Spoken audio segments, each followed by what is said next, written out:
66% of Americans say assisted suicide should be legal. Today it is legal in 10 states and Washington, D.C.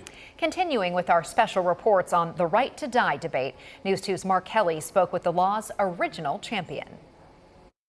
For me, it's a matter of honoring the way that that person wants to live their final days. Jeff Sugarman was one of the first in the country to bring to life what is sometimes called death with dignity legislation. Are really at the point in their illness where there's no treatment options left for them. The work to pass the new legislation started in Oregon in 1994. By 1997, the death with dignity legislation became law. And according to the state report from Oregon, the following year, 16 people chose to use the law and take a prescription to end their life.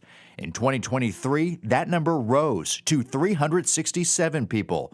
Sugarman says Oregon's law has become a model for other states. There's a really solid and strong process in place that really protects patients and yet still allows this choice for those people who are really at the end of life. Sugarman says that Oregon's law has 4 key guardrails to prevent abuse. The patient must be diagnosed with a terminal illness and have 6 months to live with 2 doctors in agreement, be mentally competent to make their own decisions, be making the decision voluntarily, and the patient must self-administer the medicine. Supporters say these guardrails are critical. They differentiate death with dignity from suicide and from euthanasia, which is when a doctor deliberately kills a patient.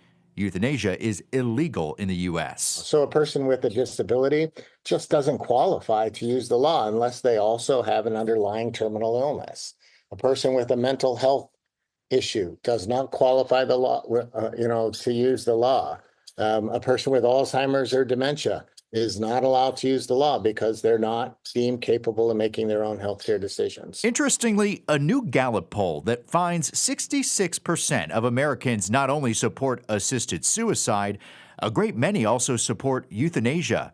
And that spans political parties. 79% of Democrats, 72% of independents, and 61% of Republicans say they support legalizing euthanasia. The general public, as it is on a lot of issues, is far ahead of most legislatures in support for this. These are the states that have legalized physician-assisted suicide. New York and Massachusetts may very well be next. But Sugarman says here in Tennessee, a death with dignity law doesn't seem to be on the horizon in the near future. We look at states that have strong organizations and strong legislative champions, and those tend to be the states where we focus most of our efforts legislatively. Mark Kelly, News 2.